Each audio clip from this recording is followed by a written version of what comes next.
Hello friends, welcome to our AC tech channel. तो आइए आज हम रीअरेंज करते हैं अपनी इंस्टाग्राम प्रोफाइल के अंदर पोस्ट को। तो आइए वीडियो को शुरू करते हैं। सबसे पहले आप लोगों को इंस्टाग्राम के एप्लीकेशन को ओपन कर लेना है। डाउन राइट कॉर्नर में आपके सामने प्रोफाइल का ऑप्शन है। सिंपल आपको इसके अंदर आ जाना है एंड देन यहाँ पे आके आपको स्क्रॉल डाउन करना है और आपके यहाँ पे सारी पोस्ट शो हो रही होंगी।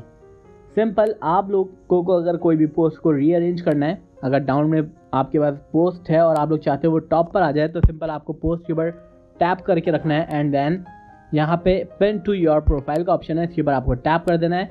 तो ये पिन होकर आपकी प्रोफाइल के अंदर टॉप पे आ जाएगी। लेकिन आप इसको नीचे नहीं लेके जा सकते। आप कोई भी पोस्ट को डाउन में लेकर नहीं जा सकते, आप सेंटर में लेके नहीं जा सकते। आप लोग सिर्फ टॉप पर लेके आ सकते हैं, वो भी पिन करके। इंस्टाग्राम आपको अलाउ नहीं करता कि आप किसी भी पोस्ट को डाउन या फिर सेंटर में लेके जाएं। आई होप ये वीडियो आप लोगों को बहुत ज़्यादा पसंद आई होगी। Please do subscribe my YouTube channel for more videos. Thank you.